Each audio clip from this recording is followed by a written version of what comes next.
They put a bullet in Bumpy Johnson's driver at 10:35 p.m. 7 nights later. 7 men drowned in the Harlem River. Same time. Every night, the last guy watched the clock, knowing exactly when he'd stop breathing. What's scarier than dying? Knowing when. Bobby Washington died at 10:35 p.m. with a single bullet behind his ear. No robbery. No fight. Just execution. His body hit the pavement on 145th Street while the rain washed his blood into the gutter. Wallet in his pocket. Wedding ring on his finger. The kind of professional hit that makes even dirty cops walk away. Detective Morrison got there first, took one look, and reached for his flask. "Somebody's sending a message," he told his partner. "Question is, who's dumb enough to send it to Bumpy Johnson?" Bobby had driven for Bumpy for 15 years, knew every dirty cop, every back room, every place where bodies disappeared. That kind of loyalty doesn't grow on trees.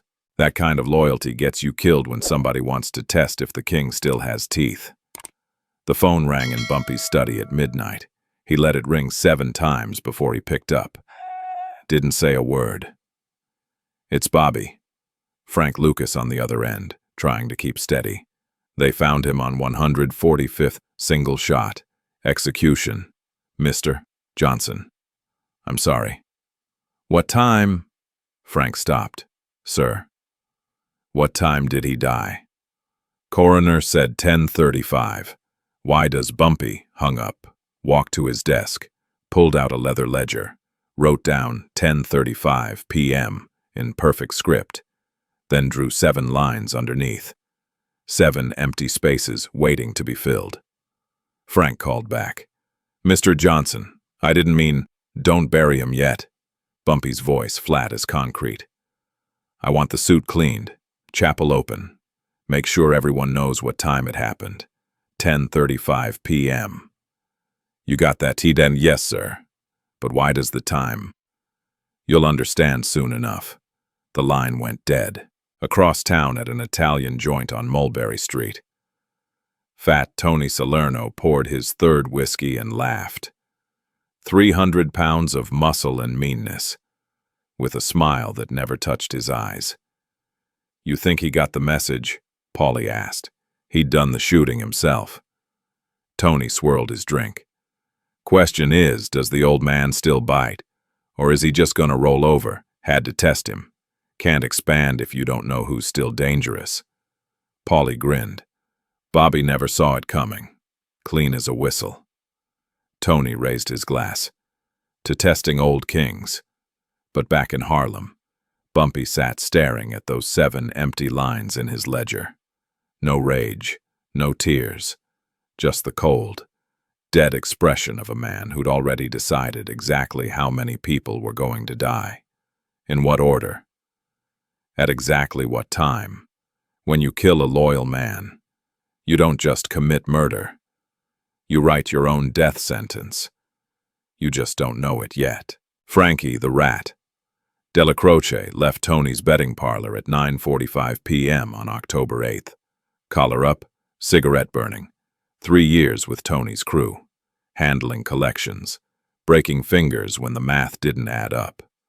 By 11 o'clock p.m., his wife called asking where he was. By midnight. She called again, voice shaking. By 1 o'clock a.m., she stopped calling. In this life, when a man doesn't come home, you don't file a missing person report. You pick out funeral clothes. But here's the thing. There was no body, no blood, no witnesses. Frankie walked into the October night and vanished like smoke. Last time anyone saw him alive, 10:35 p.m., right before he turned onto Lenox Avenue, at the Red Rooster, Harlem's biggest jazz club. The band stopped playing at 10:45. The owner, Samuel, walked on stage and whispered to the trumpet player. 5 minutes later, the place was empty. Doors locked. "Why we closing?" a young waitress asked. Samuel looked at her like she'd asked why water was wet. "Because somebody didn't come home tonight. Smart people lock their doors when that starts happening. Across the street, a payphone rang once, then went silent, then rang at 3 different spots, each call under 10 seconds. Nobody answered. Everybody heard the message someone was hunting, and the clock was ticking. At Tony's restaurant, the mood turned dark. Tony stared at his untouched pasta, eyes locked on the phone like it might explode. Maybe Frankie ran, Paulie suggested. Got spooked after Bobby. Tony's fist hit the table so hard silverware jumped. Frankie wasn't smart enough to run. Someone took him. Someone's making a point. The phone rang. Everyone froze. Tony let it ring 5 times before picking up. Didn't speak. Did you lose something? Not Bumpy's voice. Frank Lucas, speaking slow. Every word measured. Heard one of your boys didn't make it home. Just wanted to make sure you knew. We notice things in Harlem. Who comes? Who goes? We keep close track of time. Where's Frankie? Tony's voice came out like gravel. You just started a war you can't win. I'll burn Harlem to the ground. Didn't say anyone killed anyone. Just calling neighbor to neighbor.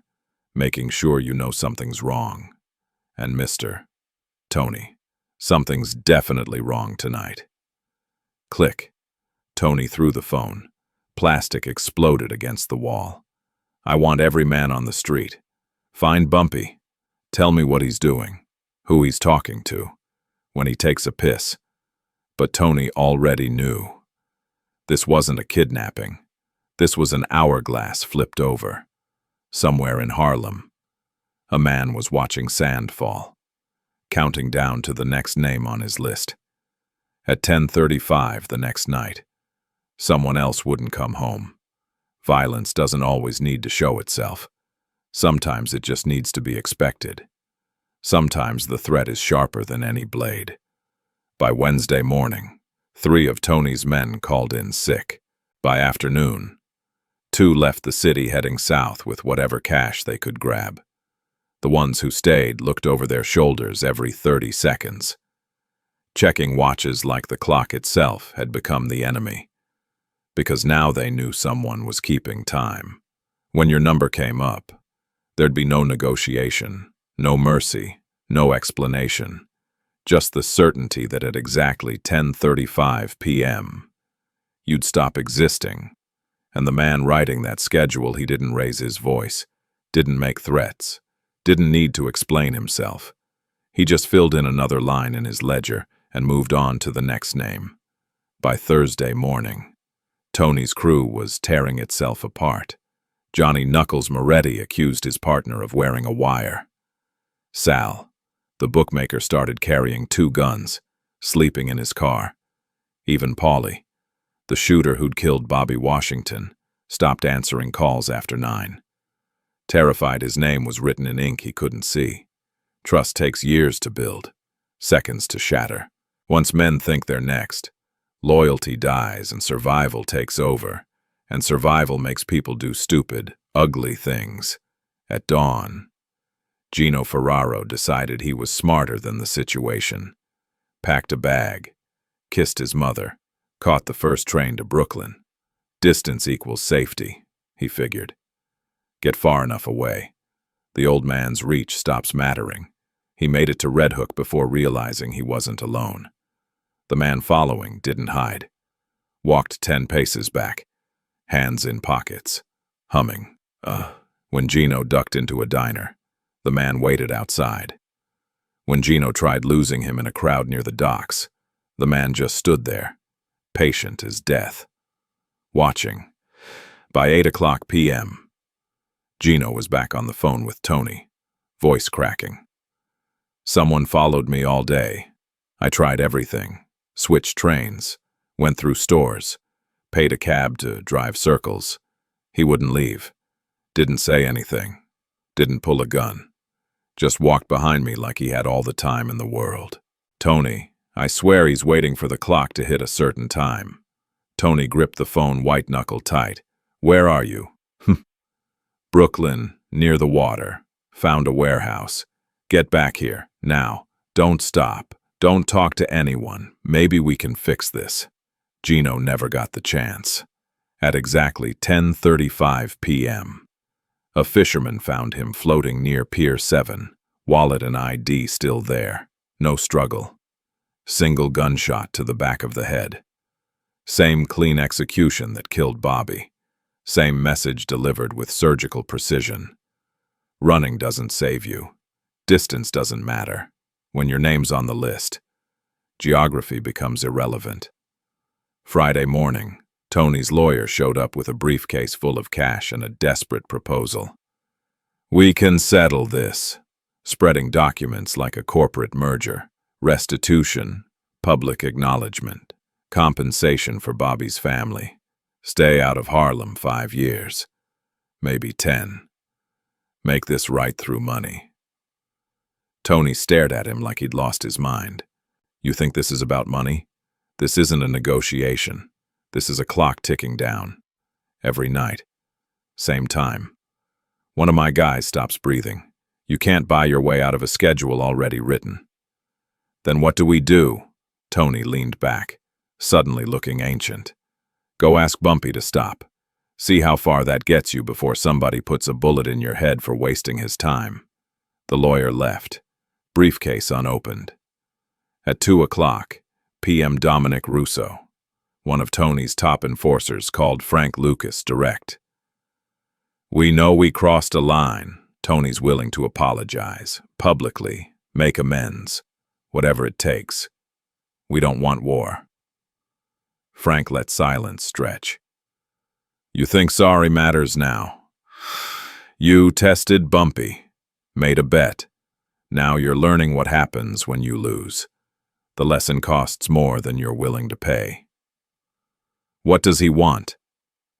He wants you to understand some things can't be undone. When you kill loyalty, you don't negotiate back into good standing. You watch the clock and hope your name's not next. And Dominic, your name's definitely on the list. Click. At 10:35 that night, Dominic's car was found abandoned on the West Side Highway. Keys in ignition. Driver's door hanging open. No body. No blood. Just an empty car and the certainty he'd surface eventually, probably in the river, with the same single bullet that was becoming Harlem's signature. 3 men. 3 nights. Same time. Same method. Same message. The NYPD. They wrote reports, took photos, interviewed neighbors who suddenly couldn't remember anything, then quietly filed it under ongoing investigation cop code for "We're not touching this." By Saturday, 2 things were crystal clear. First, Tony's apology meant nothing. You can't say sorry after the clock's been set. Second, Bumpy wasn't angry. Anger burns hot and fast. This was colder. This was architecture. A message written in blood and time that said cross certain lines. You get erased 1 heartbeat at a time. The city watched. Learned. Locked doors. Checked watches more than mirrors. Because when death runs on schedule, you stop worrying about who's coming. You start worrying about when. The truth walked through Bumpy's door Sunday morning in the form of Jerome "Smokey" Williams, a washed-up numbers runner who'd been working Harlem streets since Eisenhower was still a general. Smokey looked like hell, eyes red-rimmed, hands shaking, the kind of man carrying a secret heavy enough to crush his spine. He stood in Bumpy's doorway, twisting his hat between his fingers, trying to find words that wouldn't get him killed. "Mr. Johnson," Smokey started, voice cracking. "I heard something 3 weeks back. Should have come sooner. But after watching 3 bodies drop in 3 nights, I can't carry this no more." Bumpy poured 2 bourbons, slid one across. "Talk." Smokey drained his glass like a dying man finding water. "I was at Tony's place collecting on a bet. They didn't know I was in the hallway. Door cracked open just enough to hear everything clear as Sunday church bells. He gripped the empty glass, knuckles white. Tony was talking about testing you. Said the old guard was getting soft. Said nobody knew if you still had teeth or if you were just a name people remembered from back when the streets actually feared you. Bumpy refilled both glasses, face like granite. Keep going. Paulie wanted to hit one of your spots, rough up some collectors, but Tony said no 7. Smokey's voice dropped to a whisper. Said they needed something personal, something that would force you to react.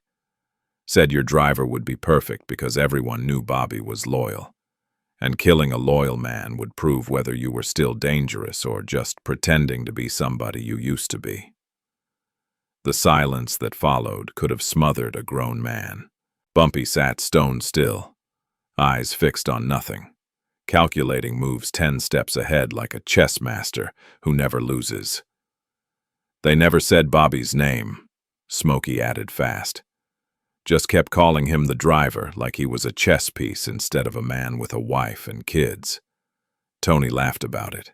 Said it was low risk because what could you really do at your age? Said the young wolves were taking over, and the old lions needed to understand their time was finished. Bumpy reached into his desk, pulled out that leather ledger, opened to the page with 7 lines, 3 filled in, 4 still waiting. What else? Smokey nodded, words tumbling out now. Tony said if you didn't respond within a week, he'd start picking off your people one by one until Harlem understood there was new management. Said Bobby was just the test run. If you stayed quiet, every driver, every collector, every hustler under your protection would become target practice. Bumpy closed the ledger, looked directly at Smokey for the first time. You did right coming here. Took guts. He pulled an envelope thick with cash from the drawer, slid it across. Take your family somewhere safe. 2 weeks. Florida, Atlanta. Don't matter where. Just be gone till this is finished. Smokey grabbed the envelope with both hands. Thank you, Mr. Johnson. I should have come sooner. You were scared. Any smart man would be. Now go. Bumpy's eyes locked on his. And forget this conversation happened. Some secrets keep you breathing. After Smokey left, Bumpy sat alone while morning light crept through the windows. He understood now. This wasn't about Bobby. Never had been. Bobby was bait. A measuring stick. A question Tony asked in blood. Are you still dangerous? Or just a ghost haunting a house you don't own anymore? If Bumpy had stayed quiet, every man under his protection becomes a target. Every family depending on his word learns that word means nothing. Every punk with ambition sees weakness and pounces. Frank Lucas showed up an hour later, summoned by a 2-word phone call. Come now. He found Bumpy at the window, staring out over Harlem like a general surveying a battlefield. Bobby wasn't killed because they wanted him dead, Bumpy said without turning. He was killed to see if I was still alive, to test if the old man still bites or if I'd just sit here counting money while they carved up everything I built. Frank stayed quiet. This wasn't conversation. This was declaration. If I'd let it slide, Bumpy continued, voice dropping to something colder than January. Every driver in this city becomes a test subject. Every loyal man becomes target practice. They'd keep pushing till there was nothing left to push against, and Harlem would belong to whoever had the balls to take it. He turned to face Frank. You understand what that means? Frank nodded slow. Means we can't stop at payback. Gotta write new rules. Make it so nobody thinks about testing you for the next 20 years. Exactly. Bumpy walked back to his desk, opened the ledger. This ain't revenge anymore. This is about making the lesson stick. When we're done, every young wolf in New York will understand you don't test old lions. You just live longer pretending they don't exist. Frank looked at the 4 empty lines. How far are we going? Bumpy's answer came without hesitation. Far as it takes to make sure this never happens again. Far as it takes to prove loyalty ain't weakness and silence ain't permission. Far as it takes to remind this city that some men don't retire, they just wait for the right moment to show you why everyone was scared in the first place. He closed the ledger with a sound like a coffin lid. Tony thought he was testing me. What he really did was write his own death sentence and sign it with Bobby's blood. Now he gets to spend his last 2 nights understanding exactly what that signature cost him. And Frank pulled out a cigarette. Lit it. Commission's gonna come calling. Let them come. Bumpy poured himself another bourbon. They'll try to negotiate. Offer money. Promise peace. But you can't negotiate after you've already started the clock. That's the lesson Tony's about to learn the hard way. Some things you can't buy back once you've sold them. And the moment you kill a loyal man just to see what happens, you've sold your life for the price of curiosity. He raised his glass, not in celebration, in acknowledgement. 4 more names, 2 more nights. Then everyone in this city will remember why you don't wake up sleeping lions. They're not sleeping because they're weak. They're sleeping because everything around them has learned to move quiet and leave them the hell alone. The moment you realize someone's testing you is the moment you can't afford to hesitate. Show weakness once. Spend your life proving you're still dangerous. Show strength once decisively, completely, and buy yourself years of peace. Bumpy Johnson chose strength. Tony Salerno chose wrong. And 4 men still breathing had no idea their names were already written in ink that doesn't wash away no matter how much blood tries to dilute it. Monday morning, October 13th. The commission stepped in. A black Cadillac rolled up outside Bumpy's brownstone at noon.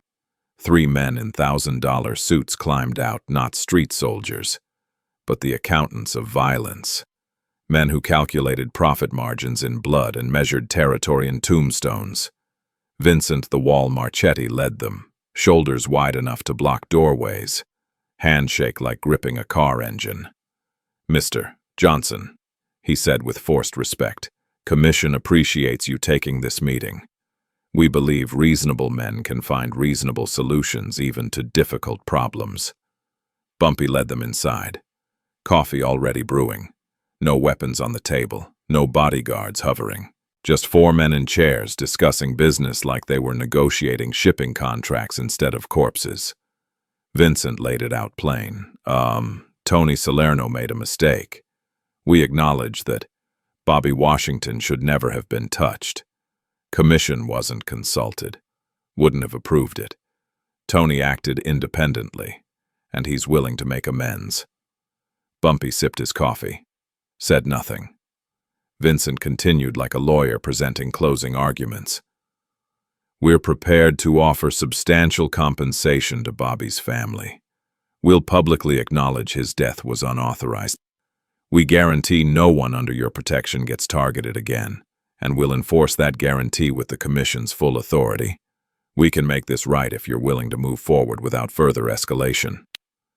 The other 2 nodded in agreement, faces professionally neutral, waiting for Bumpy to take the deal that lets everyone walk away clean. Bumpy set down his cup, the sound of porcelain on wood unnaturally loud. "How many more?" Vincent blinked. "I don't understand. How many more names on my list?" Bumpy's voice stayed conversational, almost friendly. "Simple question. How many more disappear before this week ends? Take a guess. I'll wait." Room temperature dropped 10 degrees. Vincent glanced at his associates. Back at Bumpy. "Mr. Johnson, we're here to prevent violence, not discuss how much more might occur if negotiations fail." Bumpy leaned back, fingers steepled. 4 more. That's how many? Started with 7. 3 gone. 4 remain. You understand what that means? Vincent's jaw tightened. It means you're willing to start a war. Means the schedule's already running. Bumpy interrupted, voice sharpening like a blade leaving its sheath. Means the clock started ticking when Bobby hit pavement. Means your offer came 3 days too late because I'm not running a negotiation. I'm running a calendar. And calendars don't stop just because people suddenly realize they should have thought twice. Carmine, a sharp-eyed accountant type, spoke up. You're talking about murdering 4 more people. Commission can't overlook that kind of reckless disregard for the structure keeping us all safe and profitable. Bumpy smiled. No warmth in it. Let me explain something about consequences. When Tony killed my driver to test if I still had teeth, he sent a message to every punk and ambitious gun in New York. Said loyalty doesn't matter. Said protection's meaningless. Said old rules are finished and anyone can kill anyone if they think they'll get away with it. He stood, walked to the window, hands clasped behind his back. If I accept your deal, I prove Tony right. I prove killing a loyal man has no real penalty beyond writing a check and saying sorry. Every driver becomes fair game. Every man under protection becomes a test subject. That good for business that keeps structure intact. Vincent tried again, voice taking on a pleading edge. 4 more deaths won't bring Bobby back, won't change what happened. All they'll do is force commission response that hurts everyone. We're offering you dignity and compensation. Take it before this becomes something none of us can control. Bumpy turned from the window. 2 more nights. Tonight at 10:35, someone doesn't come home. Tomorrow night, same time. Last name gets crossed off. Then it's finished. Not because you negotiated, not because you offered money, because the lesson got taught completely. Beginning to end. Exactly how it was meant to be taught. He walked to the door, opened it. Tell Tony he's got 48 hours. Tell him to use that time however he wants. Make peace with God. Say goodbye to family. Get affairs in order. Whatever brings comfort to a man about to learn some mistakes cost more than you're willing to pay. Vincent stood slowly, face flushed red. You're making a terrible choice. Commission won't forget this disrespect. You came hoping I'd forgotten how to do math, Bumpy replied coldly. 7 men for 1 driver. 7 nights to prove a point. Equation was set before you walked through my door. Now go tell your bosses negotiation ends when consequence begins. The 3 men left without another word, climbed into their Cadillac like pallbearers heading to a funeral that hadn't happened yet. Frank emerged from the kitchen after the car disappeared. They'll come back with guns. Let them, Bumpy said. By the time they decide what to do, schedule'll be finished. Then we'll see who wants to start a war over something already done. That night at 10:35 p.m. another of Tony's men vanished. No negotiation, no mercy. Just the cold certainty of a clock that kept ticking no matter how many suits tried to stop it. By the time Vincent reported back to the commission, they understood. You can't negotiate with a man who's already decided the price. You can't stop a schedule that's written in blood and running on time. You can only watch it finish and hope you're not standing too close when the last name gets crossed off and the lesson becomes permanent.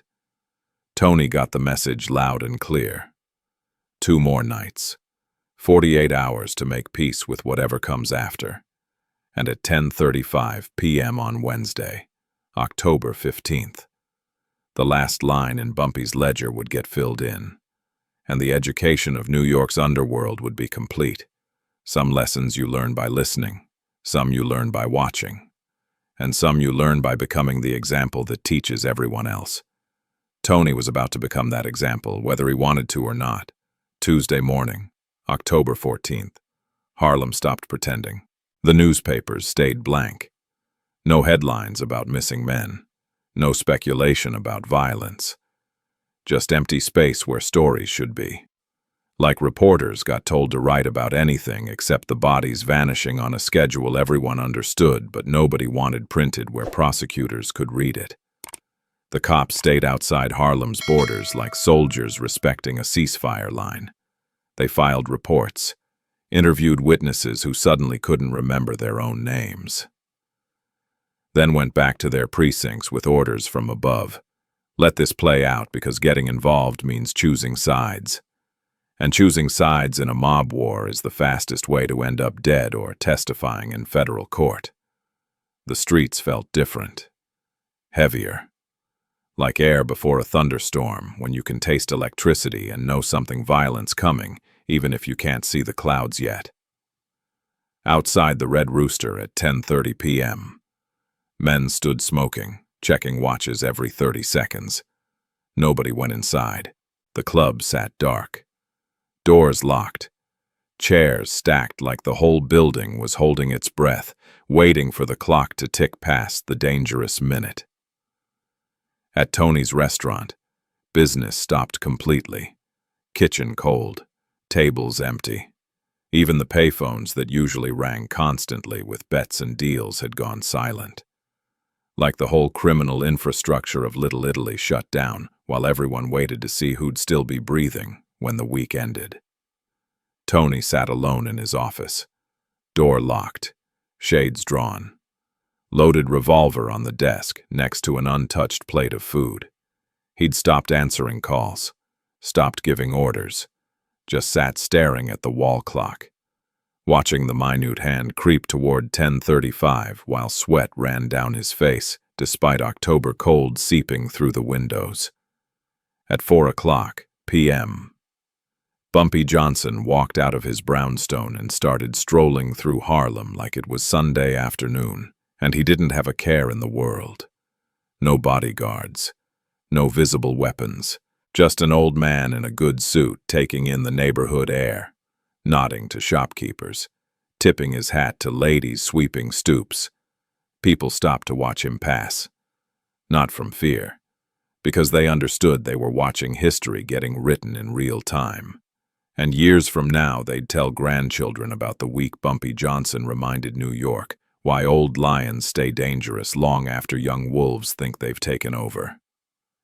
At 8:00 p.m., Vincent Marchetti made one last attempt, called from a Queens payphone, professional negotiator tone completely stripped away.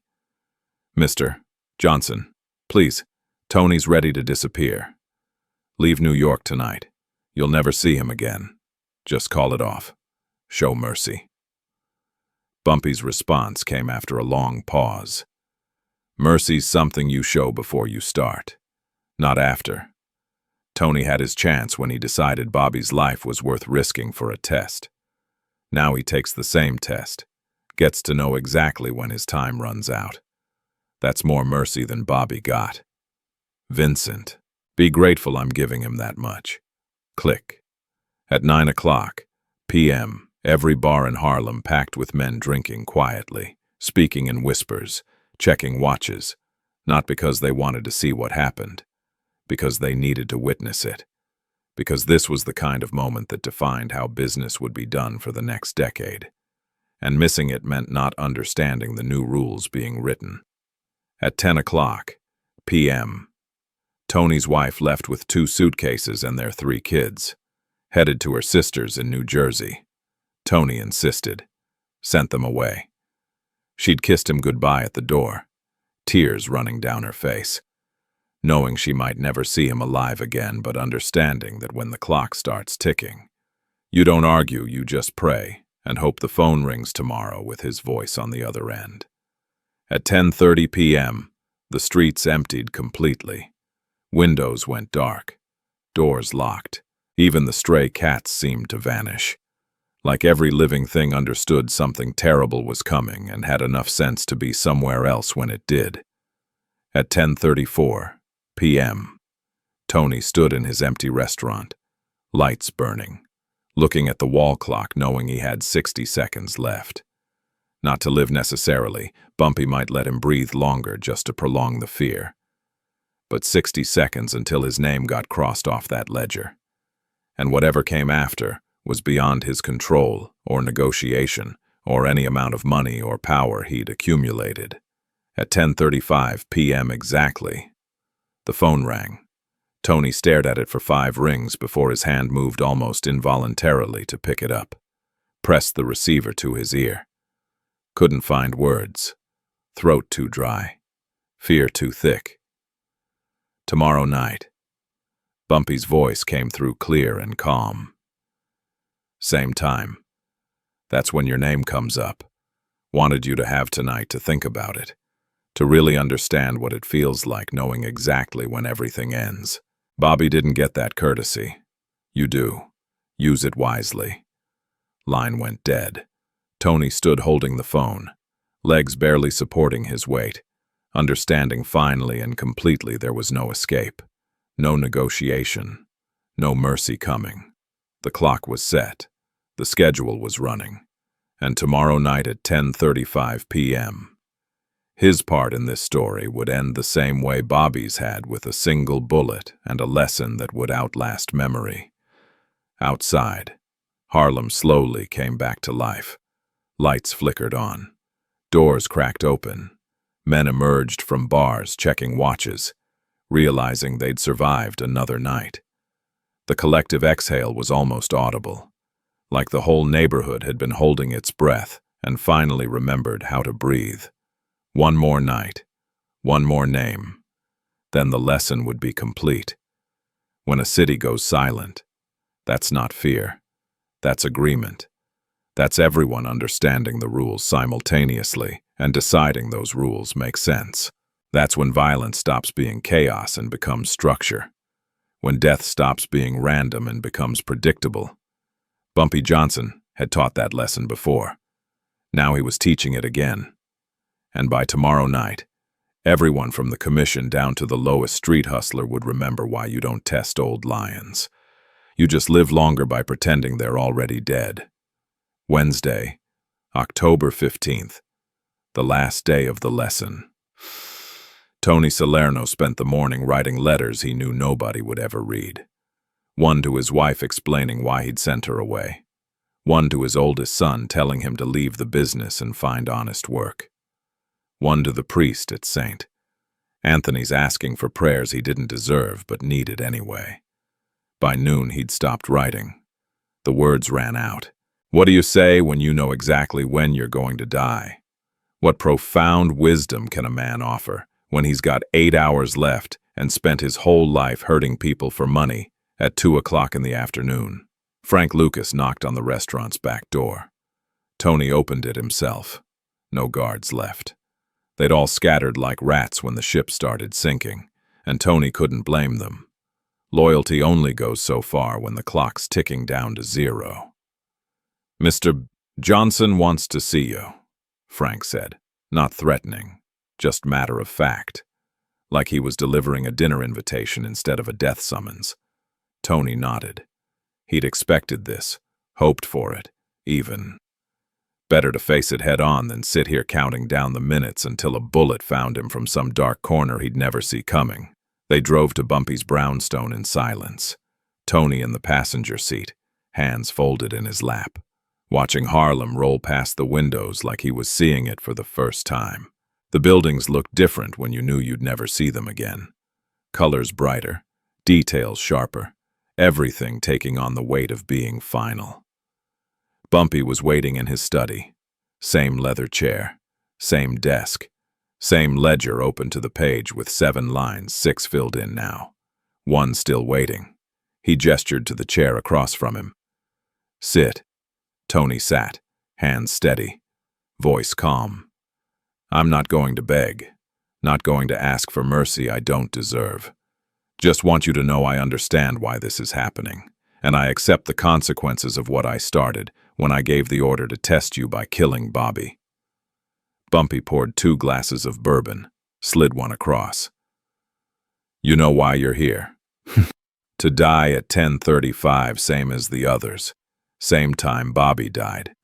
I get it. The symmetry makes the point clear you kill one of mine at a specific time. I kill 7 of yours at that exact same time. And everyone learns the lesson about what happens when you test loyalty. Bumpy shook his head slowly. You're here because I wanted to ask you a question, Mo, face to face. Wanted to see your eyes when you answered. because a man's eyes tell the truth even when his mouth tries to lie. Tony lifted his glass, took a long drink. "What's the question?" "Was it worth it?" Bumpy leaned back, studying Tony's face like a doctor examining a patient for symptoms of disease. "You killed Bobby to test if I still had teeth. You got your answer. 7 of your men dead. Your organization in shambles. Your family in hiding. The commission ready to cut you loose to save themselves. Knowing all that now, knowing how this week played out, was the test worth taking?" The silence stretched out between them like a chasm neither could cross. Tony turned his glass in his hands, watching the amber liquid catch the lamplight, trying to find an answer that made sense of the choices that had led him to this chair in this room, with this clock ticking down to his execution. "Honestly," Tony finally said, "no, it wasn't worth it. I thought I was being smart. Thought I was making a strategic move to expand territory and consolidate power. Thought testing the old guard would show everyone I was the future and you were the past. But I was wrong about everything. I didn't test you. I just gave you an excuse to remind everyone why they should have never forgotten you in the first place." Bumpy nodded slowly. "At least you're honest at the end. That counts for something, even if it doesn't change what happens next." Tony set down his glass. "Can I ask you something now, Mao? One question before we finish this." "Go ahead. Does killing me and my men bring Bobby back? Does it change anything except adding more bodies to the pile and more widows crying at funerals? Or is this just about proving a point that could have been proven with 1 death instead of 7? Bumpy's expression didn't change. "You're right. It doesn't bring Bobby back. Nothing brings the dead back. That's not how this works. But here's what you're missing if I'd stopped at just killing you.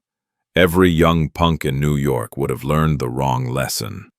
They would have learned that killing a loyal man costs 1 life, and some men might think that's a fair trade if they're ambitious enough and reckless enough." He leaned forward, voice dropping to something colder than October wind. "But 7 deaths. 7 men disappearing, 1 each night at the exact same time in a pattern so clear that even the dumbest street hustler can understand it. That teaches a different lesson. That teaches you don't test loyalty. You don't kill a man's driver to see what happens. You don't wake up sleeping lions because curiosity isn't worth the price of admission to that particular show." Tony absorbed this. So this was never about Bobby. It was about making sure nobody ever tries this again. "It was always about Bobby," Bumpy corrected. "But it was also about every driver, every collector. Every loyal man in this city who needs to know their boss will go to war if someone touches them. Bobby's dead. I can't save him. But I can protect the next man by making sure everyone understands what it costs to test loyalty in Harlem." At 10:30 p.m., Bumpy stood. "It's time." Tony stood too. No trembling, no begging, just acceptance. "Where?" "The Harlem River. Same place Bobby died. Same place your men died. You get to join them. That's the poetry of it. Everyone ends up in the same water, and the river doesn't care who was right or wrong. It just carries you all away to the same destination." They walked out together, Frank waiting by the car. The drive took 10 minutes. Nobody spoke. What was there left to say?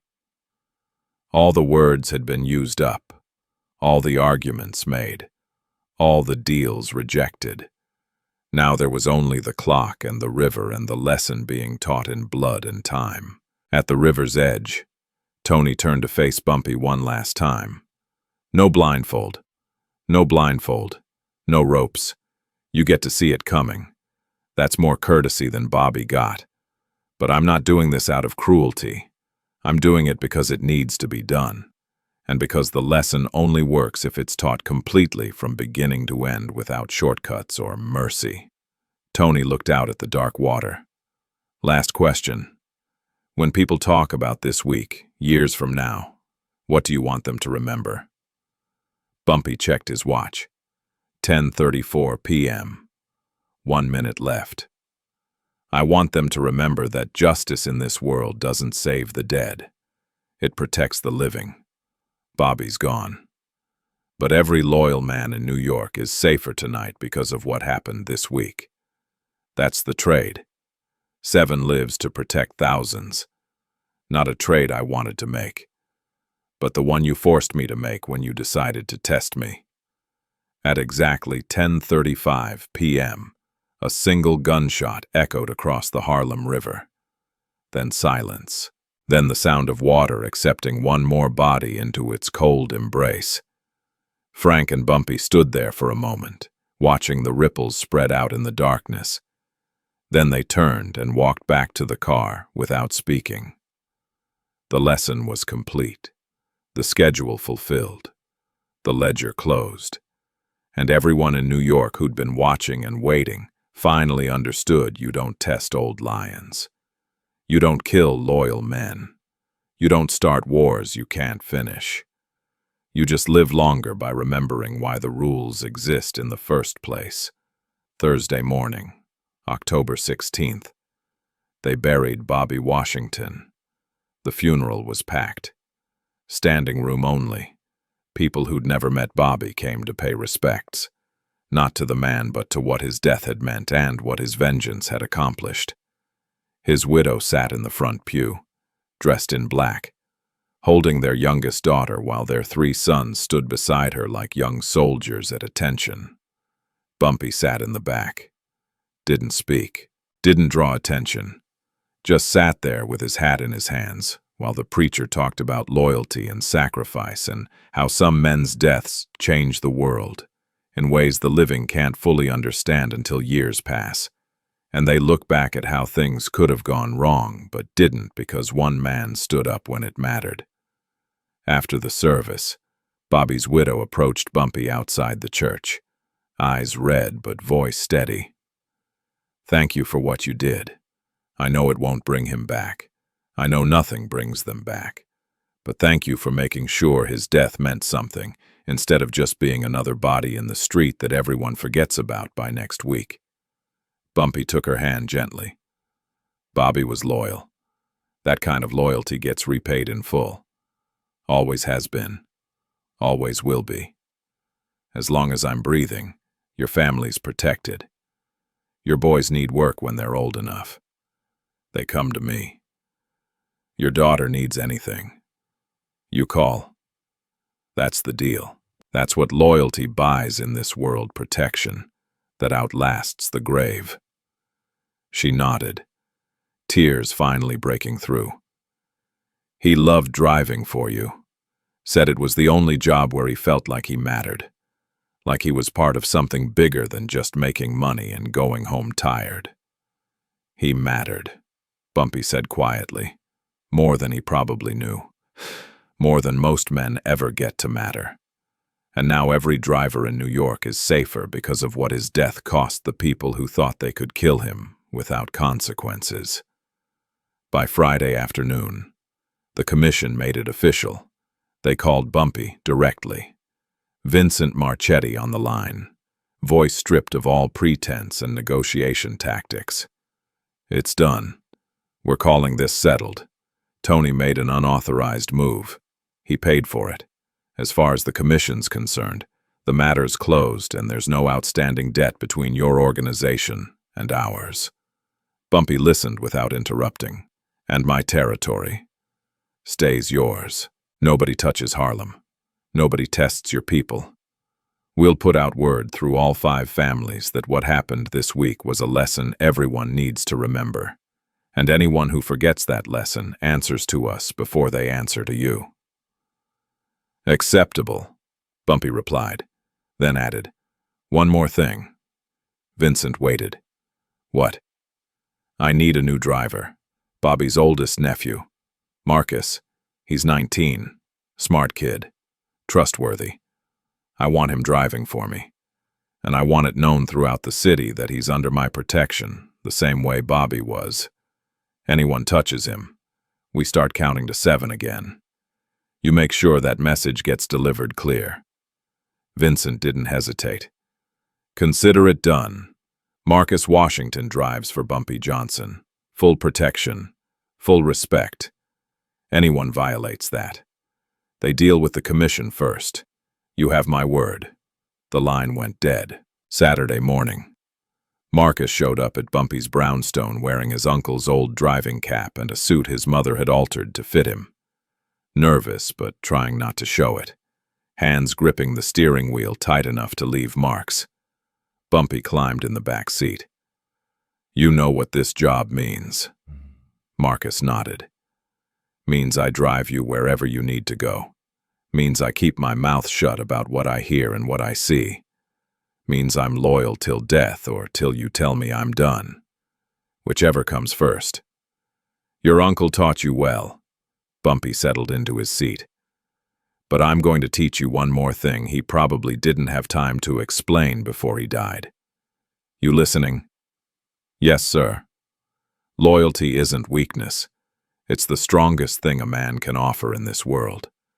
Your uncle died because someone thought killing a loyal man would prove I was weak. Instead, it proved that protecting loyal men is worth going to war over. You remember that. You remember what this week cost to prove that point? Marcus adjusted the rearview mirror, met Bumpy's eyes in the reflection. I'll remember, Mr. Johnson. I'll remember every single day I drive this car. They pulled away from the curb, heading into Harlem's streets. And nobody watching would have known that the young man behind the wheel was carrying the weight of 7 dead men and one massive lesson about what loyalty costs and what it buys, and why some debts get paid in full, no matter how long it takes or how many bodies stack up along the way. By Sunday, the streets had returned to normal. Businesses reopened. People stopped checking their watches every 30 seconds. The payphone started ringing again with bets and deals and arrangements. Life moved forward because life always moves forward. Even after weeks like this one where death ran on a schedule and everyone held their breath waiting to see who'd still be standing when the clock stopped ticking. But something had changed. Something fundamental. The rules had been rewritten not in words but in blood. Not in contracts but in consequences. Not in negotiations, but in 7 bodies pulled from the Harlem River at precise intervals that everyone understood, even if nobody spoke about them openly. True power isn't explaining yourself. True power is continuing forward while everyone else adjusts to the new reality you've created. True power is never having to say, remember what happened, because everyone already remembers and lives their lives accordingly. Bumpy Johnson had reminded New York of that power. Had rewritten the rules with 7 nights and 7 names, and one loyal driver whose death bought protection for every loyal man in the city. And the ledger Bumpy put it back in his desk drawer. Closed, but not destroyed. Kept as a reminder. As a receipt. As proof that some debts get paid in full, and some lessons get taught completely, and some men never stop being dangerous no matter how many years pass or how many young wolves think the old lion's sleeping. 6 months later, Harlem was quieter than it had been in a decade. Not the quiet of fear, the quiet of understanding, the quiet of men who'd learned where the lines were drawn and decided living longer was smarter than testing boundaries just to see what happened. Bumpy sat in his study on a cold March evening. Marcus waiting downstairs with the car. Frank going over numbers from the week's collections. Business was good. Better than good. Territory secure. Competitors respectful. The commission calling regularly to coordinate instead of challenge. We're up 18% from last year, Frank reported, running his finger down columns of figures. Betting strong. Protection solid. No disputes. No territory conflicts. It's like everyone suddenly remembered how to behave themselves and stopped causing problems that need solving with violence. Bumpy sipped his bourbon. They didn't forget how to behave. They remembered why they should. Big difference. Fear fades. Lessons last. What happened in October wasn't about scaring people. It was about teaching them that some rules exist for good reasons, and breaking those rules costs more than most people are willing to pay. Frank closed the ledger. You think it'll hold? The peace. For a while, maybe years, maybe longer. Bumpy stared into his glass like he could read the future in the amber liquid. Eventually, someone young and hungry will forget. We'll hear stories about what happened and think those stories are exaggerated or outdated. We'll decide testing the old man is worth the risk, because how dangerous can someone in their 70s really be? And when that happens, Bumpy set down his glass, we teach the lesson again. Maybe not 7 this time. Maybe just 1 or 2 to remind everyone why the rules exist. But we teach it completely. No half measures. No mercy that gets mistaken for weakness. The lesson only works if you commit to teaching it all the way through from beginning to end without apology or explanation. He stood slowly, joints protesting, getting older, slower, but no less dangerous. The thing about laws written in blood is they need to be refreshed occasionally. You can't just write them once and expect everyone to remember forever. Every few years, someone needs reminding. Someone needs to learn the hard way so everyone else can learn the easy way by watching what happens to the person who forgot. Frank helped him into his coat. You ever regret it? The 7 men, the week of killing. The way it all played out. Bumpy considered this while buttoning his coat. I regret that Bobby died. I regret that his widow cries herself to sleep. I regret that his kids grew up without a father. But do I regret making sure his death meant something? Do I regret protecting every other loyal man in this city by proving that loyalty gets defended? No. Never. Not for 1 second. They walked downstairs together. Marcus stood by the car, straightening his cap when he saw them coming. 6 months on the job now. Confident. Professional. Living proof that loyalty gets repaid and protected and honored even after death. Where to, Mr. Johnson? Marcus asked, opening the door. Just drive. Nowhere specific. I want to see the neighborhood. Want to see what peace looks like after you've paid for it with blood and time and 7 nights that nobody in this city will ever forget, no matter how hard they try. They drove through Harlem while evening settled over the streets, lights coming on in windows, people heading home from work, kids playing stickball in alleys, life continuing forward the way it should, when men understand the rules and follow them, not because they're forced to, but because they've seen what happens when rules get broken. At a stoplight, a young hustler recognized the car, stepped back from the curb, took off his hat, nodded respect, not because he was scared, because he understood, because he'd heard the stories, because he'd learned the lesson secondhand, which is always cheaper than learning it firsthand. Bumpy nodded back, slight gesture, acknowledgement. The light changed. They drove on. You know what the difference is between right and wrong in this world? Bumpy asked Marcus, breaking the silence. No, sir. What's the difference? There isn't one. Not really. Not in the way people think there should be. Right and wrong are just stories we tell ourselves to sleep better at night. In this world, you don't choose between right and wrong.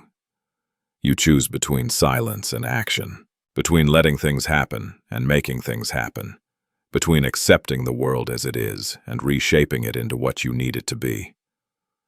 Marcus absorbed this, and you chose action. I chose to protect what's mine, chose to honor loyalty with something stronger than words, chose to teach a lesson that needed teaching, even if teaching it required doing things that would make priests cross themselves and mothers cover their children's ears if they knew the details. He looked out the window at Harlem rolling past. His city, his territory, his responsibility. 7 men died so thousands could live safer. 1 week of horror bought years of peace. That's the trade. Not the trade I wanted, but the trade that was necessary when someone decided to test whether the old rules still mattered. They drove in silence for another 10 minutes before Bumpy told Marcus to head home. The night was cold. The streets were settling. Tomorrow would bring new problems, new challenges, new young wolves who thought they were smarter than history. But tonight, Harlem was quiet. Tonight, the lesson held. Tonight, men slept peacefully because they understood that some rules are written in ink that doesn't fade, and some debts get paid in full, and some old lions never stop being dangerous, they just wait longer between reminders. In this world, you don't choose between right and wrong. You choose between silence and action, between letting them write your story or writing it yourself, between accepting their rules or making them learn yours. Bumpy Johnson had made his choice a long time ago, had written his laws in blood and time, had taught his lessons completely and without apology. And 6 months after that terrible week in October 1956, Harlem remembered, New York remembered, the Commission remembered, and that memory, that lesson written in 7 bodies and 1 loyal driver, and 10:35 p.m., repeated like a prayer, kept the peace longer than any treaty, any agreement, any promise ever could. Because some lessons, once learned, last forever. October 1956. 7 nights, 7 bodies. Bumpy Johnson didn't raise his voice, didn't make threats, didn't need to. He just opened a ledger, wrote down 7 names, and let the clock do the talking. By the 7th night, every mobster in New York learned the oldest lesson in the book: you don't test kings, you don't kill loyal men, and you damn sure don't start counting when the lion's still breathing. Bobby Washington died at 10:35 p.m. So did the 7 men who thought that wouldn't matter. If this story kept you watching till the end, hit subscribe. Tell us in the comments, was Bumpy right? Or did he go too far? Because in Harlem, justice doesn't wear a badge, it wears a watch.